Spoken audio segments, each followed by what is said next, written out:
Are you ready for another Japanese knife? Because I'm super excited to check this one out, and today we're going to be taking a look at this Takamura Chromax 210mm Gyuto. If you haven't already, please consider supporting the channel by hitting that like and subscribe button. Now, quick disclaimer, Tokushu Knives did send this knife over to me completely free of charge. However, they're not paying me for this video, and that they understand that all of my reviews and feedback are completely of my own. Tony is generous enough to send this knife over for me to take a look at and to review, so thank you, Tony, so much for providing this knife for the video today. And as always, this is a first impression video. We'll come back here in 6 months to see how this baby holds up. So for a lot of you knife nerds, you guys are probably no stranger to Takamura knives. However, if you guys are pretty new to this peculiar Japanese knife realm like myself, here's a little bit of background information on Takamura. So Takamura is a third generation forge that started in post-era Japan. They're based out of Ichisan in the Fukui prefecture, and they're known for their high quality knives and really, really nice fit and finish. They're also known as one of the first Japanese manufacturers to utilize high-speed powdered steel. And the powdered steel that they use is called SG2, Super Gold 2, but through some mistranslation, it is now known as R2, so it's synonymous with one another. So this Chromax series is actually a fairly new addition to the Takamura lineup. It is actually created with affordability and performance in mind. So if you're interested in picking one of these up, I've included the link of Tokushu Knives in the description below. You can also use RAF10 to get 10% off of your purchase. Tony, the owner of Tokushu Knives, said he only has a few of these Chromaxes left, and he has a bunch of them on order. However, he does have a lot of the R2 Gyutos in stock. So let's take a look at this knife. First, let's dive into the specs. This knife is 210 millimeters long. It is 46 millimeters tall right at the heel. The spine thickness at the heel is about 1.7 millimeters thick, and right behind the edge, it is about 0.3 to 0.4 millimeters thick. So the blade is made out of a semi-construction with a Chromax core and a stainless steel cladding. Now, if you're not familiar with Chromax, Chromax is a fairly new steel. It is a semi-stainless steel, and it is pretty comparable to Aogami number 2, but less reactive. Now, here's the really cool part. This knife is heat treated to a 64 to 65 Rockwell hardness, which is probably the highest Rockwell hardness knife I've ever owned, which is really exciting because I am super stoked to try this knife out. The knife leads down to a partial tang western handle made out of pocket wood, and it is held together by 3 stainless steel rivets. Next, let's go ahead and move on to the fit and finish. Takamura is actually known for the really nice fit and finish, so let's go ahead and see. Check for straightness. Knife is very nice and straight. The finish is very even. The sushime finish that they have, these hammered marks, I am loving it. It is not overly deep, and it's just right. Like, it's really, really nice. And their grind lines, the grinding is also very, very even. If you look at this cladding line, their cladding line all the way through, it's very evenly spaced, and it's just really, really well done. Now, the spine and choil are not rounded off and actually quite harsh on the hands as you're holding it. It's pretty sharp, so I will be rounding them off, and you can find the instructions right here, and I'll show you how to do it. Next, let's take a look at this bolster. So these bolsters have like these very, very small, almost non-existent hairline gaps on the bolster. And at first I was thinking, well, this is a fit and finish issue, but after doing some research, this is actually a pinned bolster, and these hairline gaps is a pretty universal characteristic of a pinned bolster. And I gotta tell you, this being a pinned bolster, I don't know how many times I'm going to say pin bolster in this video, but the fitting of it is fantastic because outside of that very small hairline gap, you can't even tell that it's not an integral bolster because the blending, polishing, and the sanding is done so well that you can't even really see that it's not part of the forge. So yeah, it's pretty impressive. Now let's go ahead and take a look at this handle. This handle is extremely well polished. It is so nice. It's so very well sanded, and the fitting is so tight that usually on some knives I can get my fingernail to kind of catch between the wood and the tang, and I can't even get anything to catch. So it's fitted really, really well.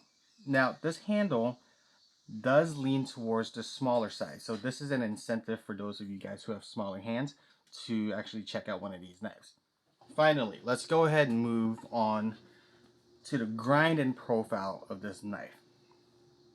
The grind of this knife. Takamuras are famous for their laser grinds, and I gotta tell you, this grind is super cool. It's so nice and gradual and thin, and it comes to basically like a 0 apex. It's so well done, and I am so stoked to try this knife out. And then the profile is a very, very traditional Gyuto profile. I mean, this knife is so slick, and it is so well built.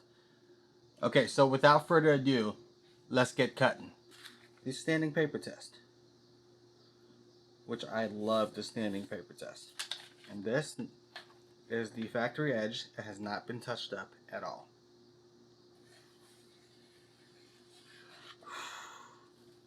I mean, that went through it like it's not even there.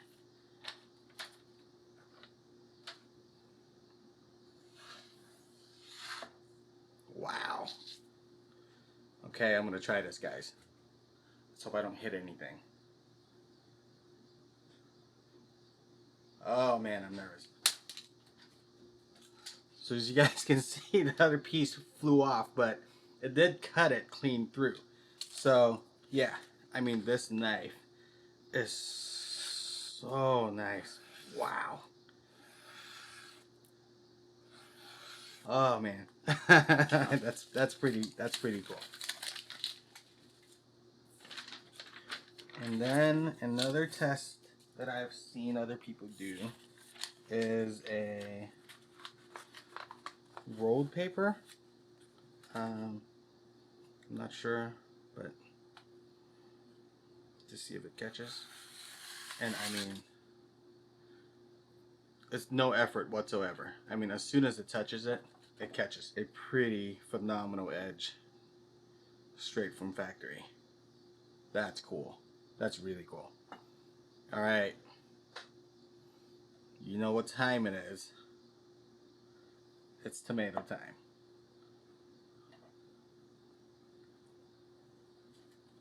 I know some of you guys don't like this test, but I don't see this knife not passing this test. I mean,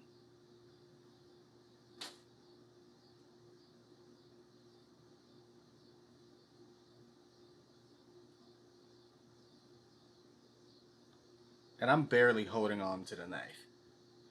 Look at that. The carrot test. Wow. I mean, that glide through that carrot. When people say it glides through like butter, yeah, I mean, it just cut right through it. I think that's what he said. Wow. Oh man. This knife is an absolute joy to cut with. Holy smokes. I think to date, this has been one of the most fun cutting experiences I've had. Wow. I see why people are just raving about this knife. This is amazing.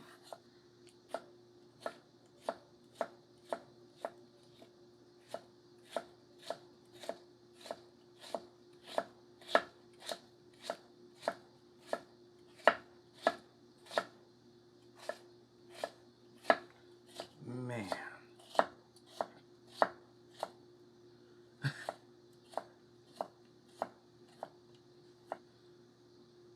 It's not very often I get so blown away by a knife. And man, this knife is so... It's so nice. Well, I know what knife I'm putting in my knife bag. I tell you that. Like, this is just amazing. And some of you guys requested before that an onion or like a shallot or something like that would be a good test because it's such a common ingredient that people use.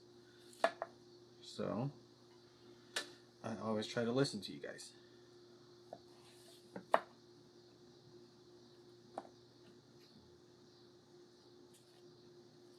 I mean, these horizontal cuts feels like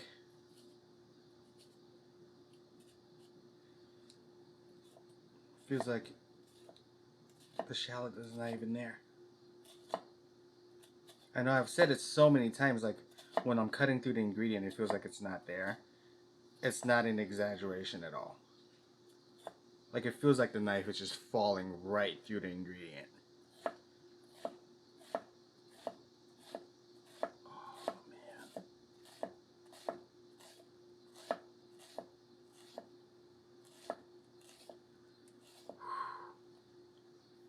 Wow. I think you guys probably have a pretty good idea on what I think of this knife so far. Holy cow. Okay guys, so this wraps up the cut test, and as you guys can see, I rarely use this word, but this knife is an absolute delight to cut with. It is so nice to cut with this knife.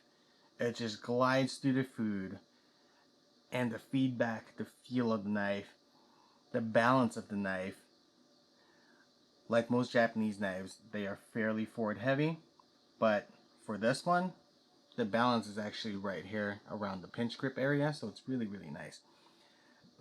And man, I don't know if I need to say more just from my reaction and what I've been saying during the cut test, but I'm really looking forward to doing the 6 months follow-up for this knife because holy smokes, this knife is going to get used a lot.